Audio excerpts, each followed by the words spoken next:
The note on the kitchen counter had only 7 words. "I can't do this anymore. I'm sorry."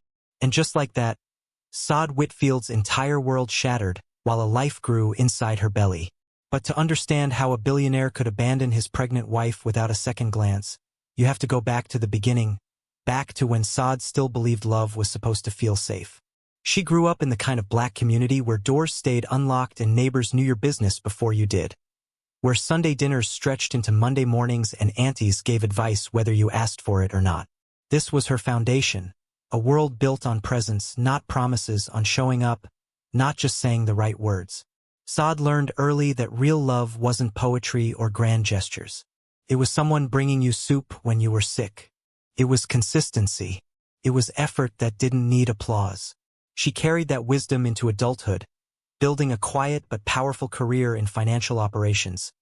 The kind of woman who commanded respect without raising her voice, who could read a balance sheet like others read novels. Ambitious, yes, but grounded in reality. She wanted stability, a family, and a partner who would walk beside her. Not ahead of her, not behind her, but right there in step, building something real together. That dream felt reasonable, attainable, safe, until the night she met Adrian Caldwell, and suddenly, safe didn't seem nearly as appealing as intoxicating. Adrian Caldwell was everything Sade had never experienced but couldn't resist. A white billionaire heir turned tech executive, he moved through the world like he owned it because in many ways he did. Tailored suits that cost more than most people's monthly rent, a last name that opened doors before he even knocked, and the kind of polished confidence that came from never having to question whether you belonged. He spoke about global markets like they were playground games, conducted business deals over $1,800 bottles of wine, and lived in high-rise penthouses where the city sprawled beneath him like a kingdom waiting for orders. To Adrian, Sade was a revelation. She didn't chase his money or fawn over his status. She challenged him, gently, intelligently, and that was rare in his world of calculated smiles and strategic friendships. She made him laugh without trying. She asked questions that made him think instead of questions designed to impress him. And when he introduced her to his world of upscale restaurants and elite galas where conversations revolved around power and influence, she didn't shrink. She simply introduced him to hers, family cookouts, real conversations, people who measured worth by character instead of net value. For a while, it felt like magic, like two worlds colliding and creating something new instead of destroying each other. Their relationship accelerated fast, fueled by passion and the intoxicating belief that love could bridge any gap, overcome any difference, conquer any obstacle. Adrian was attentive then, calling her multiple times a day, planning spontaneous trips, holding her close at night like she was the center of his universe and nothing else mattered. When he proposed, Sade's hands trembled as she said yes, believing with every fiber of her being that she had found her forever. Marriage changed everything. Not overnight, it was too subtle for that. Adrian became consumed by work in ways he hadn't been before. Meetings ran later. Phone calls were taken behind closed doors with hushed, urgent voices. Where he once listened to Sade talk about her day, he now nodded distractedly, eyes already on his phone. Where he once asked questions and engaged, he now assumed she'd simply adjust, accommodate, understand. But Sade tried. God, how she tried. She reminded herself that marriage required patience, that Adrian carried immense responsibility, that love meant endurance during difficult seasons. She made excuses for his distance, convinced herself this was temporary, believed that commitment meant weathering storms together. Then came the pregnancy test. 2 pink lines that should have been a celebration. Sade expected joy, champagne, plans for the nursery, excited calls to family. Instead, she watched Adrian's face drain of color. He worried about timing, about how this would look to his board of directors, about how a child might disrupt his carefully curated life. He stopped touching her the same way, stopped looking at her like she was his world. The warmth drained from their marriage like water from a broken glass, and Sade felt every drop disappear. Late one night, sitting alone in their luxury apartment with her hand resting on her growing belly, Sade whispered promises to the life inside her. Promises that they'd be okay, that she'd love this child enough for 2 parents, that fear wouldn't win. She was terrified but hopeful, believing that once Amaris arrived, once Adrian held his daughter, everything would change. Motherhood would soften him. Fatherhood would wake him up. She was catastrophically wrong. Adrian left quietly. No screaming match, no dramatic confrontation. Just a note on the counter and an empty closet where his things used to be. When she finally reached him by phone, his voice sounded distant, almost rehearsed, like he'd practiced this speech in the mirror. "This isn't what I want anymore," he said. "I can't do this." The line went dead before she could respond, and Sade sat on the floor of that expensive apartment for hours, pregnant, abandoned, married in name only to a man who chose his comfort over her heart. But here's what Adrian Caldwell didn't know as he walked away from his pregnant wife. The woman he abandoned would rise from those ashes. The question is, when they finally came face to face years later, would he even recognize what he'd lost? Or more importantly, would she still care? The moving boxes sat stacked against the wall of Sade's new apartment like monuments to failure. This wasn't the penthouse with floor-to-ceiling windows overlooking the city skyline. This was a modest two-bedroom in a neighborhood where car alarms sang lullabies and streetlights flickered like dying stars. But it was hers. More importantly, it was closer to family, closer to the community that had raised her, closer to the people who showed up without needing a gold-embossed invitation. Sade stood in the center of that small living room, 7 months pregnant, and made a decision that would change everything. She refused to be a victim of Adrian Caldwell's cruelty. But here's the thing about making powerful decisions when you're drowning. The water doesn't immediately drain just because you've decided to swim. The nights were still brutally hard. She'd lie awake in the darkness, one hand on her belly, feeling her daughter kick against her palm, and the fear would creep in like smoke under a door. How would she afford childcare? How would she explain to Amaris one day why her father wasn't there? How do you tell a child that she was wanted by her mother but not enough for her father to stay? But Sade's community didn't wait for her to ask for help. They simply showed up. Her mother appeared every Tuesday and Thursday with containers of food, refusing to hear any protests. Her presence saying what words couldn't. "You are not alone in this." Her cousin Janelle called every single day, sometimes just to sit on the phone in silence, because she understood that loneliness isn't always about being physically alone. Sometimes it's about carrying a burden that feels too heavy to share. Her best friend from college, Maya, drove 3 hours every weekend just to sit with Sade, to watch terrible reality TV and pretend for a few hours that the world wasn't falling apart. This was the kind of love Adrian had never understood. In his world, love came with conditions, contracts, prenuptial agreements. It was transactional. You loved someone because of what they brought to the table, their beauty, their status, their ability to enhance your image. But in Sade's world, love was unconditional and inconvenient. It was her neighbor, Mrs. Patterson, who barely knew her leaving groceries outside her door. It was the women at her church who organized a baby shower even though Sade insisted she didn't need one. It was her Uncle James who showed up unannounced to fix the leaky faucet she hadn't even mentioned, who stayed to install the crib she'd been too exhausted to assemble, who hugged her before he left and whispered, "That man was a fool, baby girl. But his loss doesn't determine your worth." Still, the nights tested her in ways the days never could. When everyone went home, when the phone stopped ringing, when it was just Sade and her reflection in the bathroom mirror, the tears came. Silent at first because she was afraid that if she started screaming, she'd never stop. She cried for the marriage that died, for the man who promised forever but meant for now, for her daughter who would grow up with an empty space where a father should be. But here's what Sade discovered in those dark hours. Crying isn't weakness. Sometimes tears are just how the body releases what the heart can't hold anymore.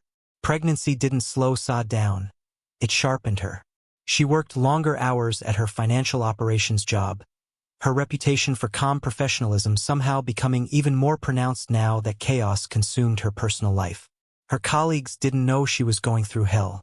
They just knew that Sade Whitfield delivered excellent work, on time, every time, without drama or excuses.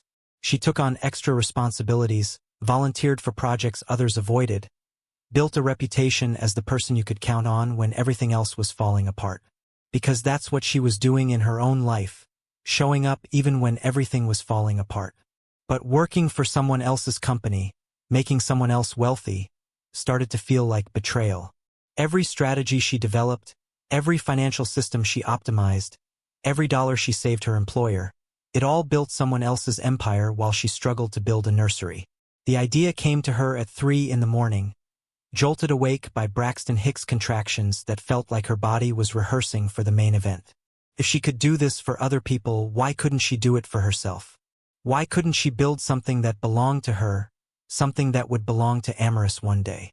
The thought terrified her. Starting a business while pregnant and alone seemed like spectacular self-sabotage.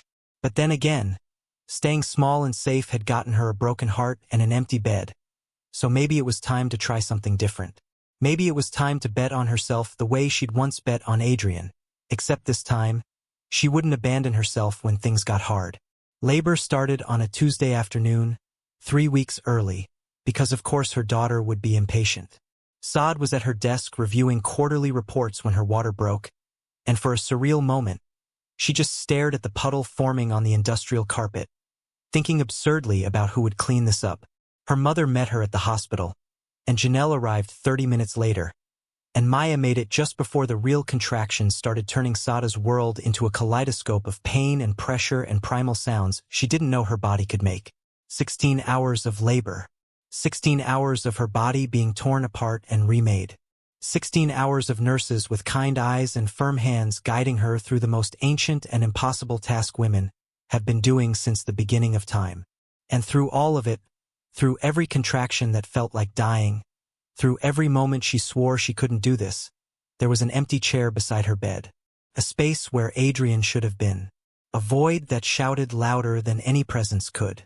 But when they placed Amaris in her arms, 6 pounds, 8 ounces of perfection wrapped in a hospital blanket, everything changed.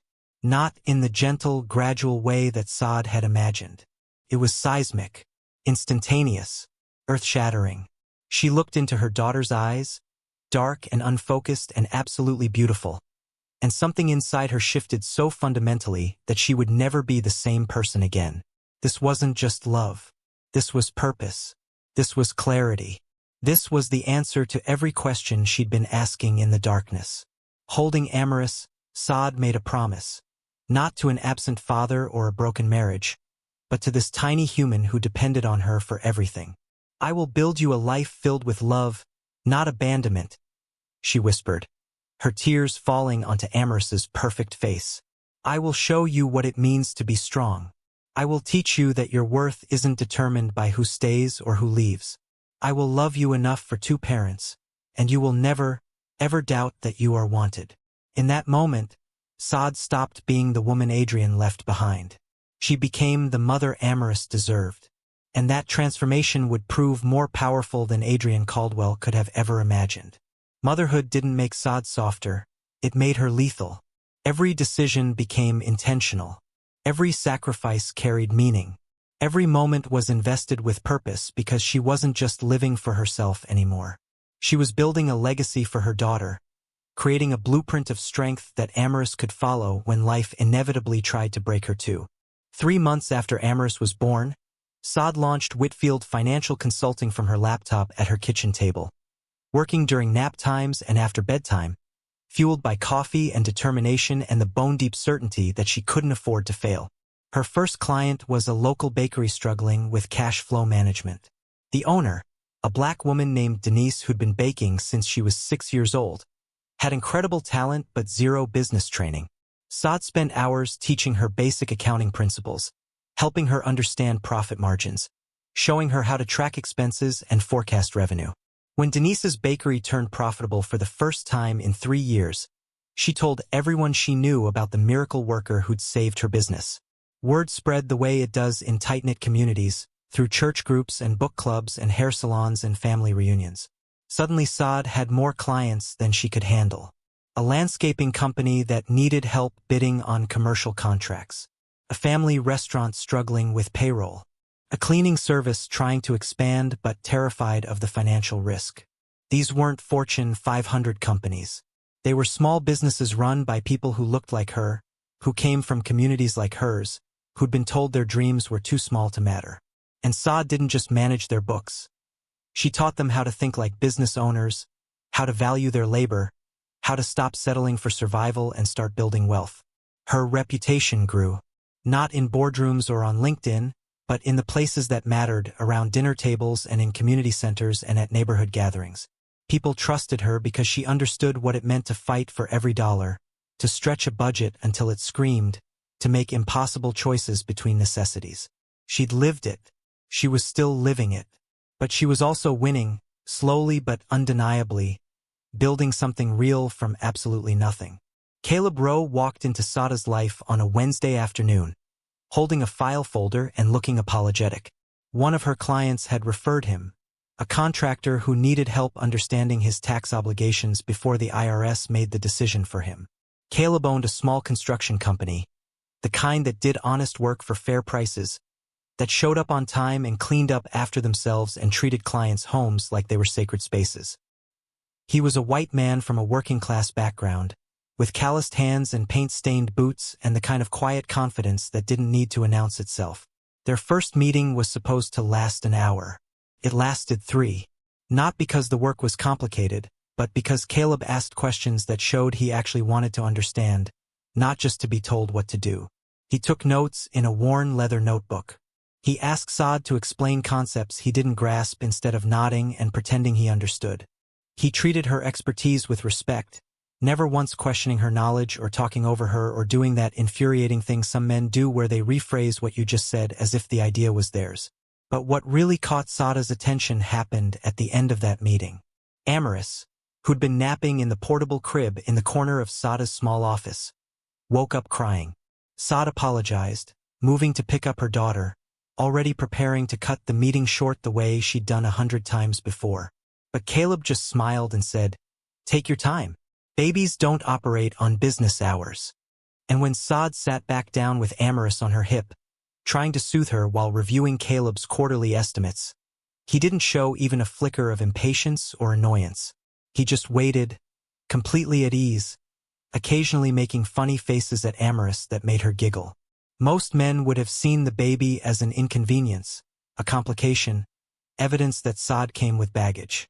Caleb saw a child, a human being who deserved kindness and patience. And that small moment told Sade more about his character than 1,000 words could have.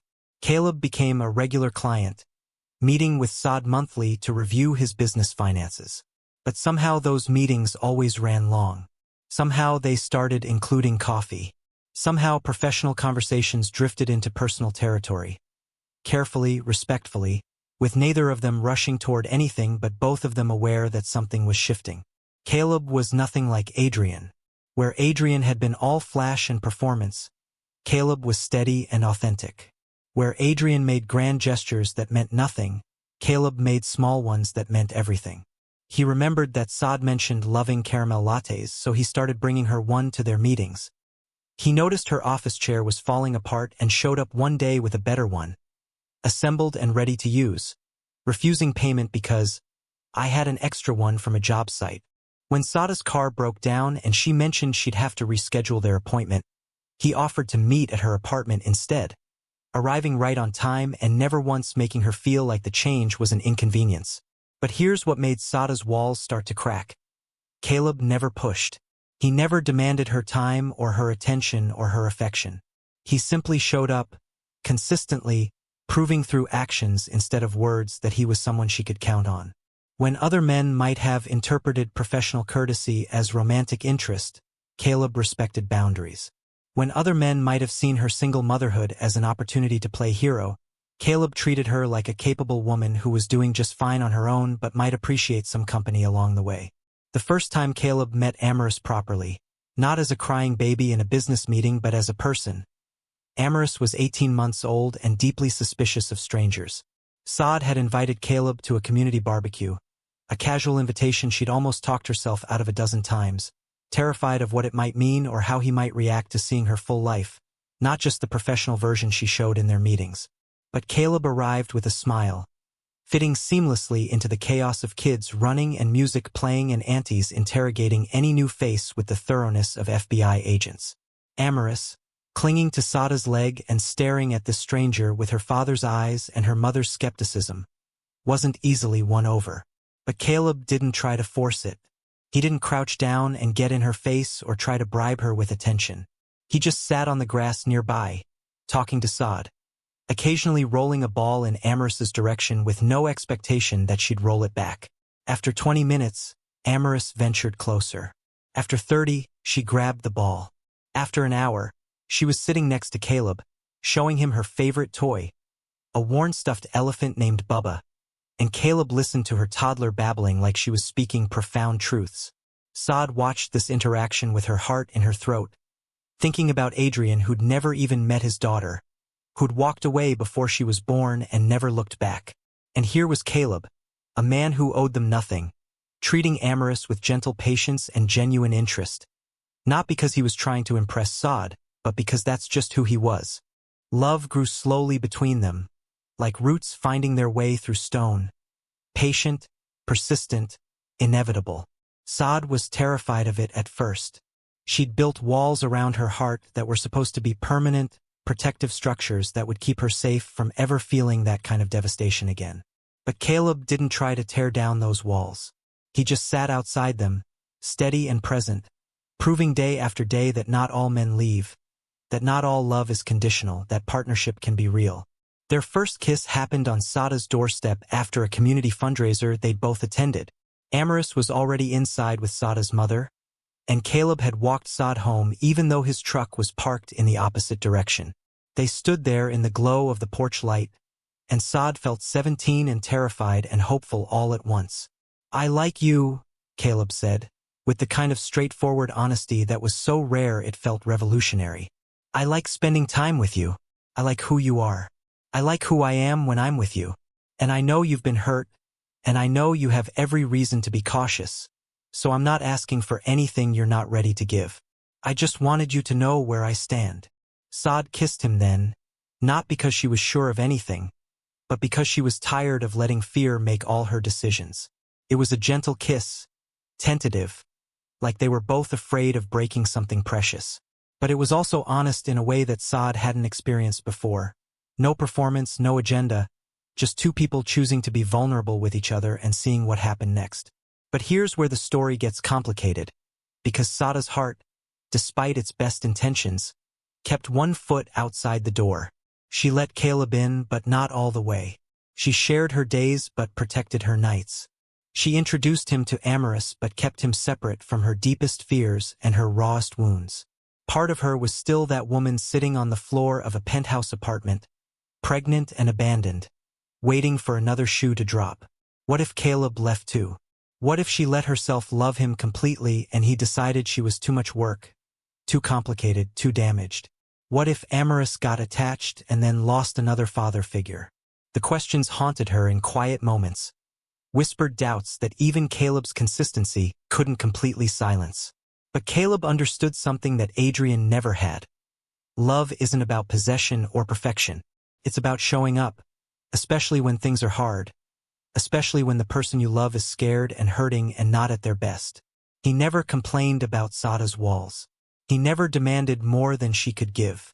He just kept showing up, for birthday parties and doctor's appointments and late-night phone calls when Sade couldn't sleep and needed someone to talk to about nothing and everything. He read Amaris bedtime stories in silly voices that made her shriek with laughter. He helped Sade review contracts and business proposals, offering a different perspective without ever being condescending. He fixed things around her apartment without being asked, not because he thought she couldn't do it herself, but because he wanted to make her life easier. He remembered her mother's birthday and her cousin's wedding and the anniversary of her father's death, showing up with flowers or food or just his presence. Understanding that grief doesn't follow a calendar and support shouldn't either. And slowly, carefully, Sade's walls started to come down. Not all at once. Not without setbacks and moments of panic when she'd pull back, convinced she was making a terrible mistake. But Caleb never punished her for those moments. He just gave her space when she needed it and welcomed her back when she was ready, proving over and over that his love wasn't contingent on her being healed or whole or easy. He loved her in her mess, in her fear, in her complicated reality as a single mother building a business and healing from betrayal. And that kind of love, patient, consistent, unconditional, was so foreign to Sade that it took her years to fully trust it. While Sade was building a life filled with authentic love and purpose, Adrian Caldwell was discovering that success without substance is just expensive emptiness. His company continued to thrive in all the ways that looked good on paper. Stock prices rose. Profit margins increased. Business magazines featured him in their 40 under 40 lists, praising his innovative leadership and strategic vision. He dated models and influencers, women who looked perfect on his arm at charity galas and company events, relationships that were more about optics than connection. But the penthouse felt like a tomb. The accolades felt hollow. The business victories that once thrilled him now barely registered. Because here's what Adrian hadn't understood when he walked away from Sade. You can't outrun your conscience.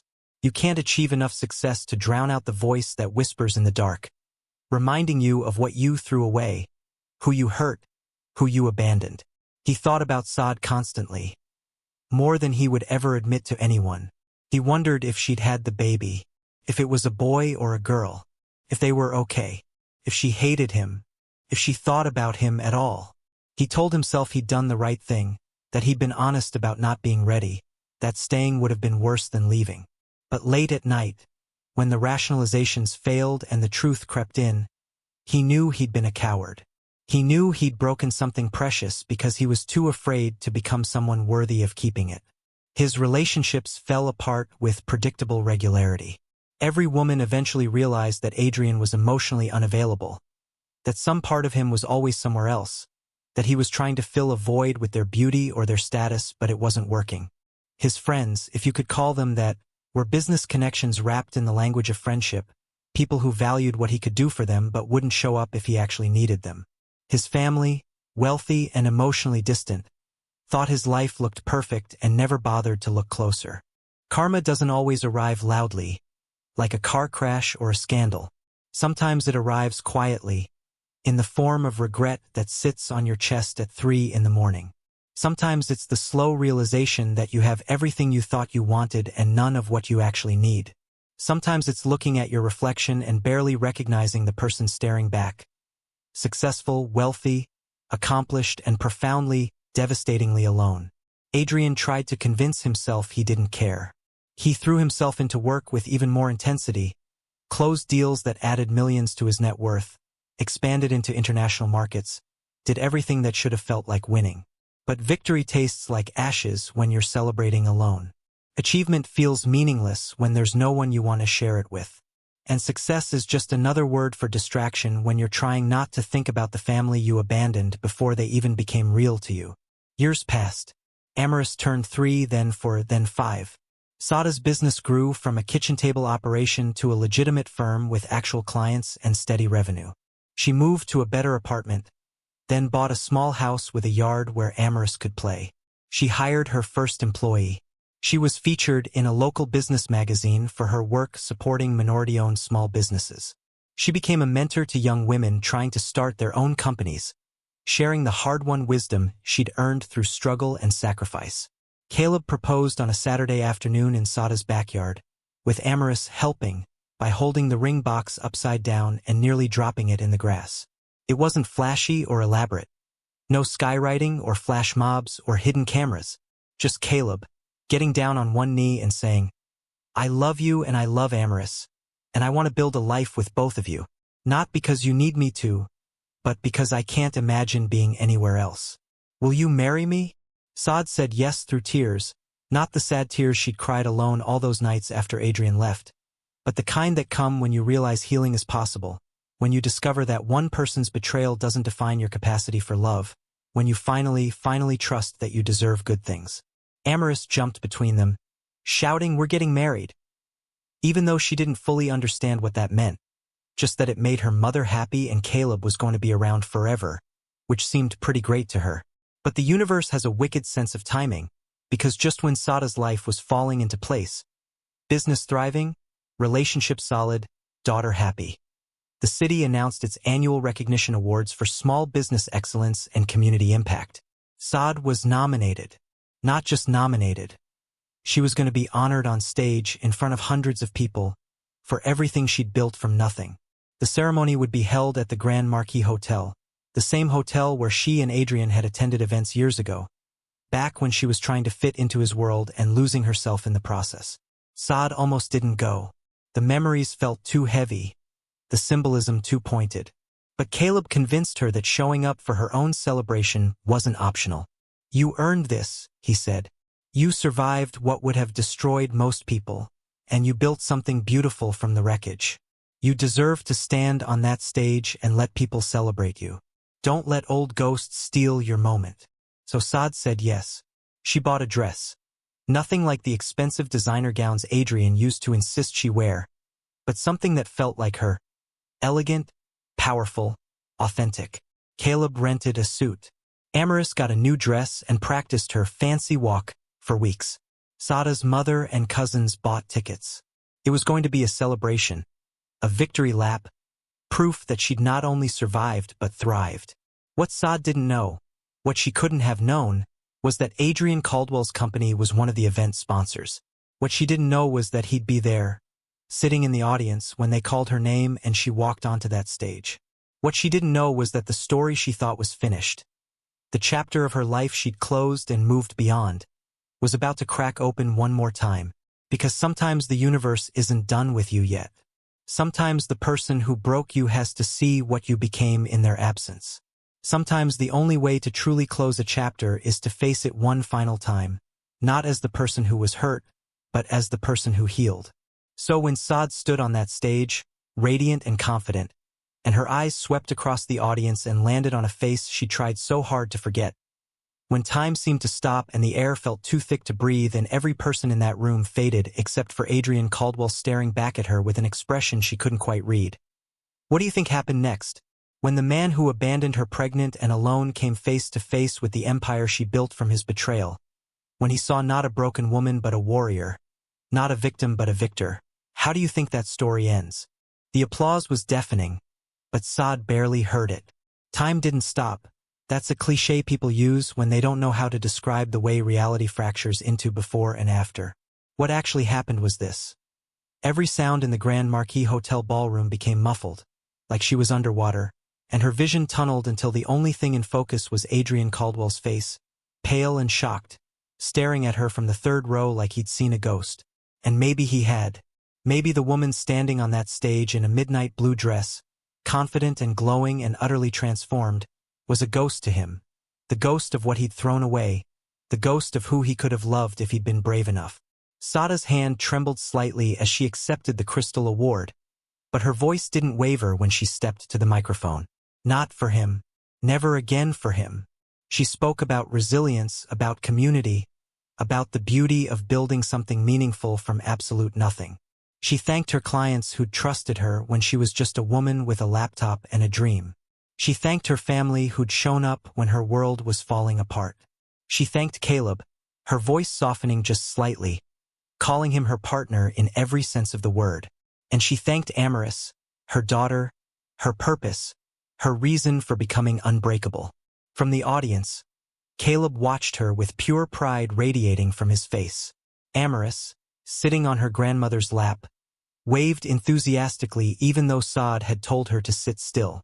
Sade's mother dabbed at her eyes with a tissue, remembering the broken woman who'd shown up at her door years ago, barely holding it together, and marveling at the warrior standing on that stage now.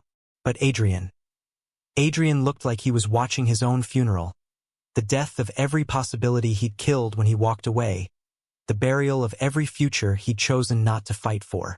When Sade walked off that stage, the question hanging in the air wasn't whether Adrian would try to speak to her. It was whether she would let him. And the answer to that question would reveal just how much healing Sade had actually done, because confronting your past is easy when you're still angry. The real test is confronting it when you've moved on. The reception hall buzzed with conversation and congratulations. People surrounding Sade like she was magnetic, wanting to shake her hand and take photos and tell her how inspiring her journey had been. Caleb stood slightly behind her, a steady presence, his hand occasionally touching the small of her back. Not possessive, just reassuring, reminding her she wasn't alone.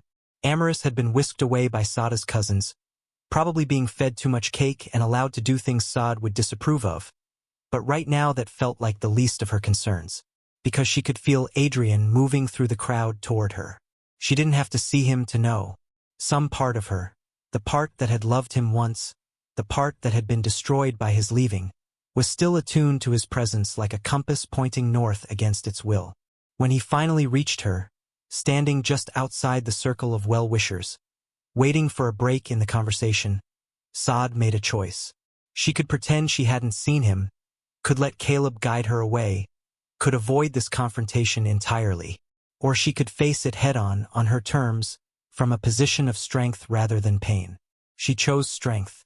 "Could I have a moment?" Adrian's voice was quieter than she remembered, lacking the easy confidence that used to fill every room he entered. Up close, he looked older.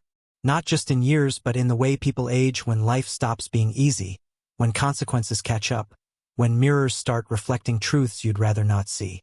Sade glanced at Caleb, who squeezed her hand once and said, "I'll be right over there," before stepping away, not abandoning her, just giving her space to handle her own battles, trusting her to be strong enough, loving her enough to let her choose how this played out. They walked to a quieter corner of the reception hall, near the floor-to-ceiling windows overlooking the city. The same city where Sade had once felt so small, trying to navigate Adrian's world, trying to be enough for someone who would never think anyone was enough. Now she stood in that city as a conqueror, and the shift in power was so profound it was almost tangible. "Congratulations," Adrian said, and even that simple word sounded weighted, heavy with everything unsaid. "What you've built is incredible. You're incredible. I always knew you were special, but seeing you up there tonight—" "Why are you here, Adrian?" Sade's voice was calm, measured, giving away nothing. She wasn't cruel, but she wasn't warm either. She was simply present, observing him the way you'd observe a stranger, someone whose opinion no longer had the power to wound. Adrian ran a hand through his hair, a gesture Sade remembered from countless late-night conversations back when she'd believed his stress was temporary. His distance was circumstantial. His love was real. "I never stopped thinking about you," he said, and Sade could hear the rehearsed quality to the words, like he'd practiced this speech in his head for years, playing out a reunion that would somehow absolve him. "Not a day went by that I didn't regret what I did. Leaving you was the biggest mistake of my life." Here's where the old Sade would have cried, would have felt validated by his regret, would have taken some small comfort in knowing that his absence hurt him too. But the woman standing in that reception hall felt nothing except a mild curiosity about why people think their regret is supposed to heal the damage they caused. "I appreciate you saying that," Sade replied, her tone professional, the same tone she used with difficult clients, polite but boundaried. "But I need you to understand something, Adrian. Your regret doesn't change what happened. It doesn't undo the nights I cried myself to sleep wondering what I'd done wrong. It doesn't erase being 7 months pregnant and terrified, sitting on a floor in an apartment that felt like a mausoleum, reading a note that said you couldn't do this anymore." Adrian flinched like she'd slapped him, and maybe in a way she had. Truth delivered calmly can cut deeper than anger because it can't be dismissed as emotional or irrational. It just sits there, factual and devastating. "I know," he said quietly. "I know I can't take it back. I know I don't deserve your forgiveness. But I'm a different person now. I've changed. I've grown. And I wanted you to know that I see what I lost. I see who you became. And I'm so goddamn sorry, Sade, for all of it. But here's the thing about apologies that come too late. They're more about the person giving them than the person receiving them." Adrian needed to apologize to feel better about himself, to check some box in his journey toward becoming a better man, to tell himself he'd faced his past and taken accountability. But Sade didn't need his apology. She'd healed without it. She'd built a life without his validation. She'd become whole in his absence. And his presence now was just a footnote, not a chapter. "I believe you're sorry," Sade said, and she meant it. "I believe you regret it. I even believe you've changed. But, Adrian, and I really need you to hear this, I never stopped growing. While you were regretting your choices, I was making new ones. While you were thinking about me, I was building a business and raising a daughter and falling in love with a man who shows up every single day, who doesn't run when things get hard, who treats your daughter like she matters." "I have a daughter?" The words came out strangled, like Adrian was processing information that should have been obvious but somehow still shocked him. And Sade realized with startling clarity that some part of Adrian had convinced himself the pregnancy might not have been real, or that she might have made a different choice, or that the baby existed only in abstract terms rather than as an actual human being who breathed and laughed and asked a million questions and had strong opinions about which socks were acceptable to wear. "You have a daughter," Sade confirmed, her voice softening slightly because however she felt about Adrian, Amaris deserved to exist as truth, not as leverage or punishment. "Her name is Amaris.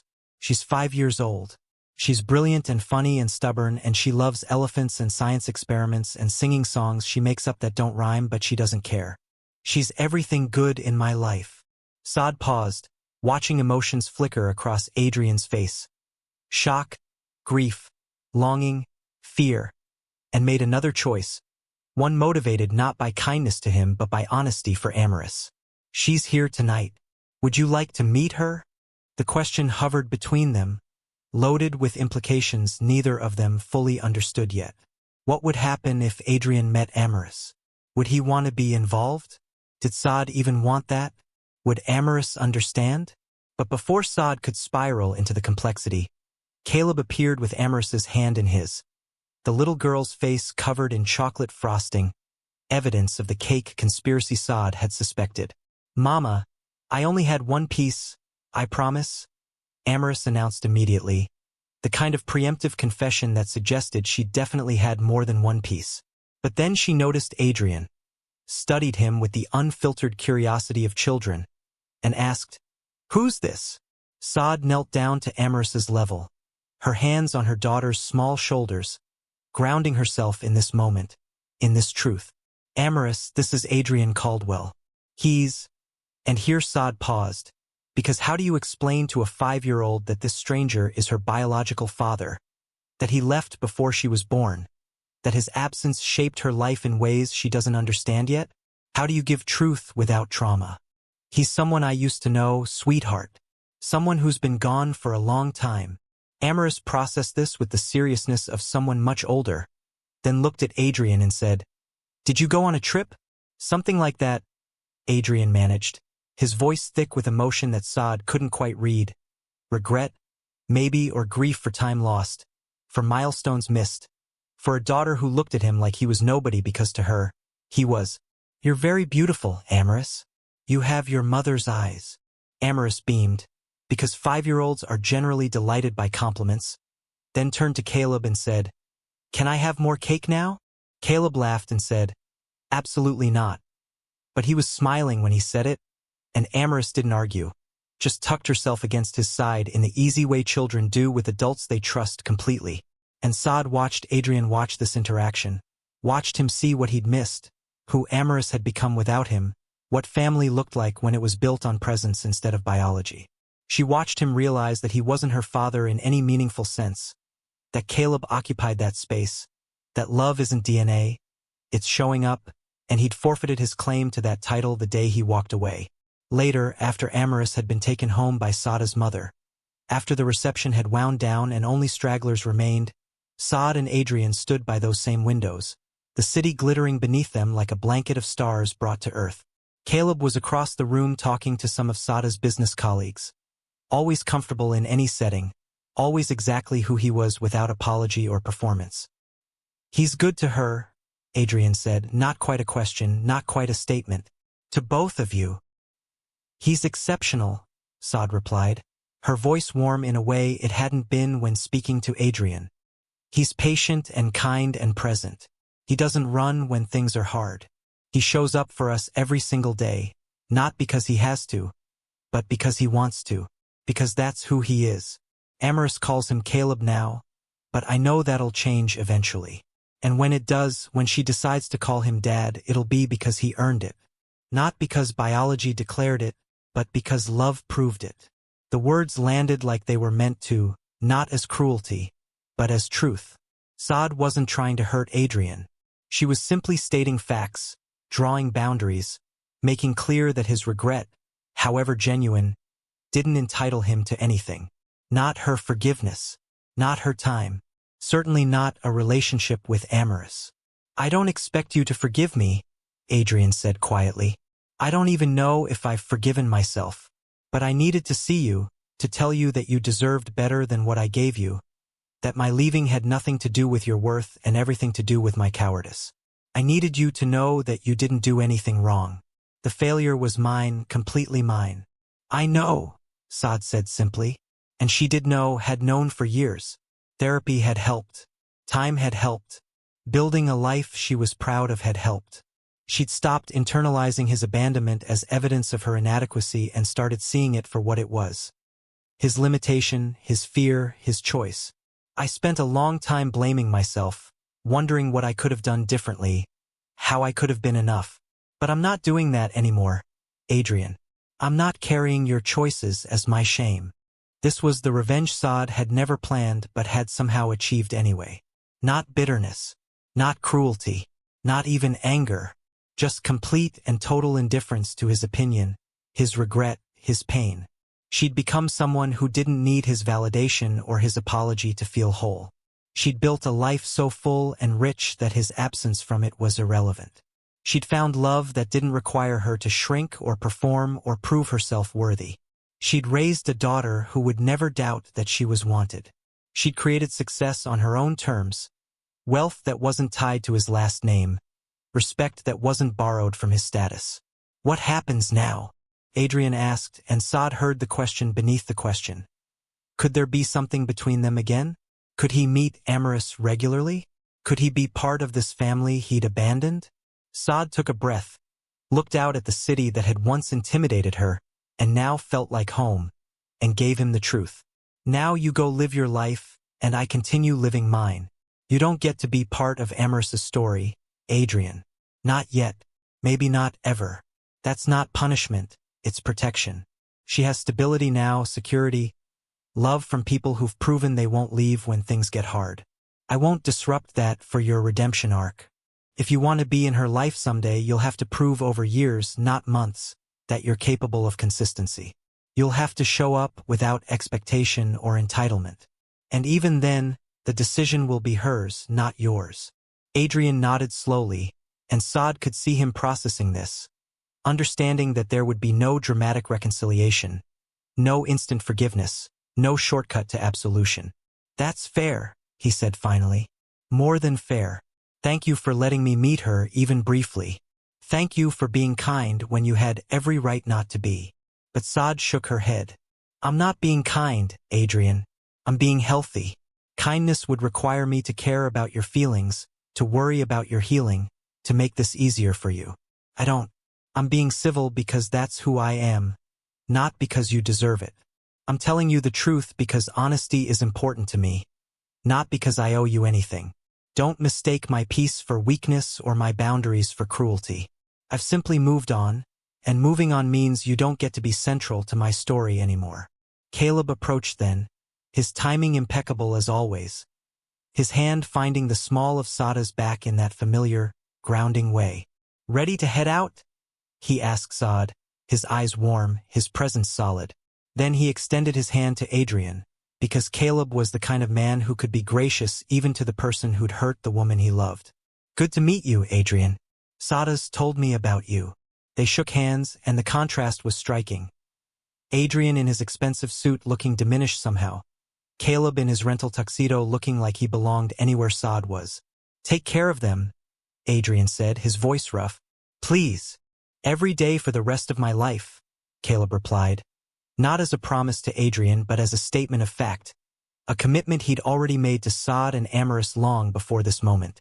And then he and Sade walked away, her hand in his, leaving Adrian standing alone by those windows, watching them go, finally understanding what he'd lost and having to live with it. In the car on the way home, Caleb asked if Sade was okay, and she realized with surprising clarity that she was. More than okay. She felt light, unburdened, like she'd been carrying a weight she didn't even know was there and had finally set it down. I thought seeing him would hurt, she admitted, her head resting on Caleb's shoulder as he drove through the quiet streets. I thought it would bring everything back. The pain, the betrayal, the fear. But it didn't. I looked at him and I just felt nothing. Not anger, not sadness, Not even satisfaction that he regrets it. Just nothing. That's called healing, Caleb said softly. That's what winning looks like. And he was right. Sade had won, not by destroying Adrian or making him suffer or proving she was better than him, though she absolutely was. She'd won by becoming someone who didn't need revenge because she'd already found peace. She'd won by building a life so beautiful that his absence from it was a relief, not a loss. She'd won by loving herself and her daughter and her partner with a fullness that left no room for bitterness or regret. When they got home, Sade's mother had already put Amaris to bed, and the house was quiet except for the soft sound of her daughter's breathing coming from her bedroom. Sade stood in the doorway, watching Amaris sleep, this perfect human she'd created and raised and loved fiercely. This little girl who would grow up knowing she was wanted, knowing she was loved, knowing that her worth wasn't determined by who stayed or who left. I kept my promise, Sade whispered into the darkness, remembering the words she'd spoken in a hospital room 5 years ago. A new mother making vows to a newborn daughter. I built you a life filled with love, not abandonment. I showed you what it means to be strong. You'll never doubt that you're wanted. Caleb wrapped his arms around Sade from behind, and they stood there together, watching their daughter, because that's what she was to both of them. Sleep peacefully, unaware of the drama that had unfolded at the reception, unaware that she'd briefly met her biological father, unaware that her mother had just closed a chapter that had been open for far too long. The greatest revenge isn't cruelty. It isn't proving someone wrong or making them pay or showing up to rub your success in their face. The greatest revenge is peace. It's building a life so fulfilling that the people who hurt you become irrelevant to your happiness. It's healing so completely that seeing them again doesn't reopen old wounds. It just reminds you how far you've come. It's choosing yourself over and over until you become someone you're proud to be. Sade Whitfield never set out for revenge. She didn't plot or scheme or wait for karma to catch up to Adrian Caldwell. She simply survived her darkest moment, chose to keep going when giving up would have been easier, built something meaningful from absolute nothing, and loved herself enough to accept love from someone who deserved her. And in doing so, she became the walking, breathing embodiment of what Adrian lost. Not as punishment for him, but as victory for herself. Self-worth comes from within, not from who chooses you. Karma doesn't always arrive as dramatic justice. Sometimes it's just the quiet recognition of what you threw away. Growth requires courage, especially when you're starting from rock bottom. Real love is consistent, present, and kind, not flashy or performative or conditional. And the greatest revenge is living well, not to prove anything to anyone else, but because you deserve it. Sade Whitfield didn't seek revenge. She became it, by rising, by loving, by choosing herself, by becoming everything they said she couldn't be, without them. And that, more than any vindictive plot or calculated payback, is the sweetest victory of all. Now here's my question for you. Have you ever had to face someone who hurt you after you'd already healed? How did it feel to realize their power over you was gone? Or maybe you're still in the middle of your healing journey, still building your life from the wreckage someone else left behind. I want to hear your story. Drop a comment below telling me about a time you chose growth over bitterness, peace over revenge, yourself over someone who didn't deserve you. And if this story resonated with you, if Sade's journey reminded you of your own strength or gave you hope that healing is possible, do me a favor. Hit that like button, subscribe to this channel for more stories about resilience and redemption, and share this with someone who needs to hear that their worth isn't determined by who abandoned them. Because the best revenge isn't what you do to someone else. It's who you become despite them. Now go out there and become it.